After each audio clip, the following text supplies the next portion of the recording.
I'm just drawn to it. This is just what I do. You know, the age-old question, does art imitate life, or does life imitate art? It's a combination of both. It's a dance between life and art. Artists feed off of life, and life also feeds off of art. The sacred geometry of the world is an art form.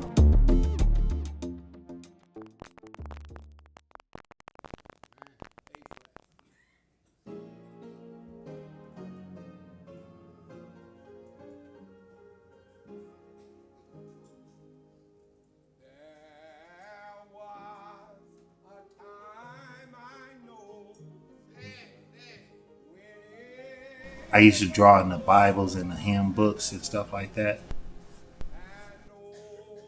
These drawings and stuff like that in the pages, and being in that environment in church where it's music, drums, organs and stuff like that playing and illustrating and enhancing our senses, like that was part of the things that's drawn me to being an artist.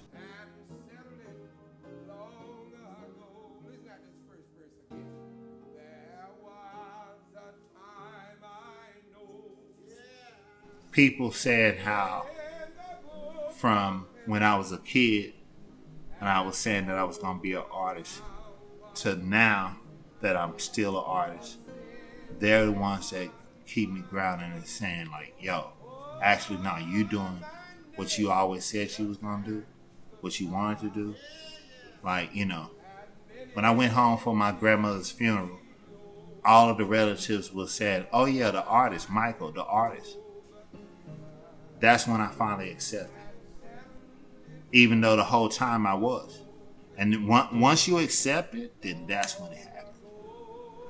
You know.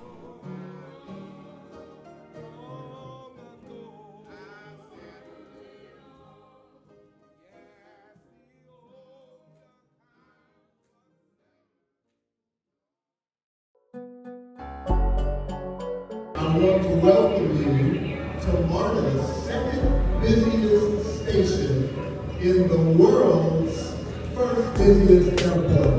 Give everyone a round of applause. This piece is significant to us because Michael's a local artist. He has lived here a long time and he really knows this city.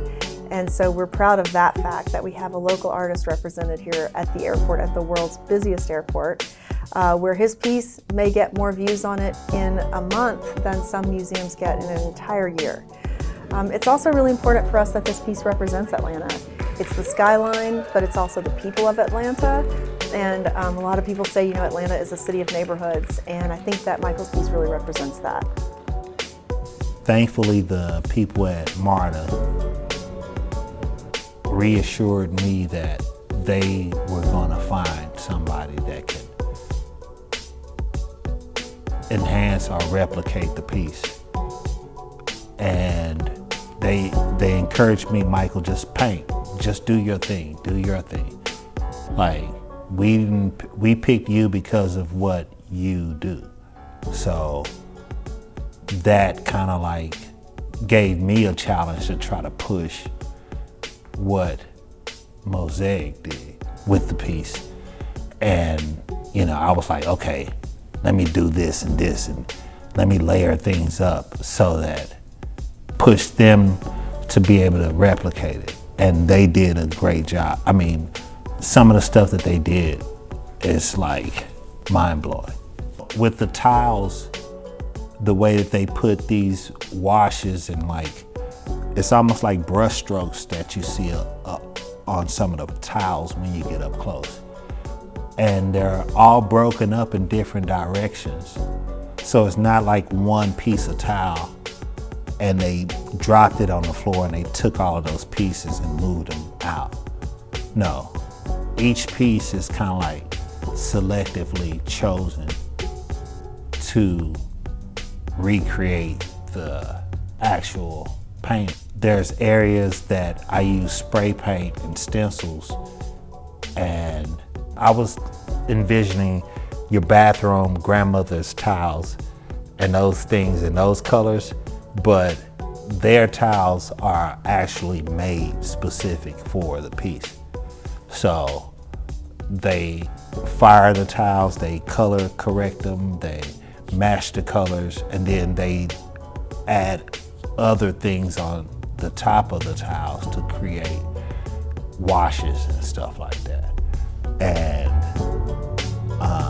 that's when I saw that, I was like, oh my God, thank you. This is gonna be, like, they made the piece better.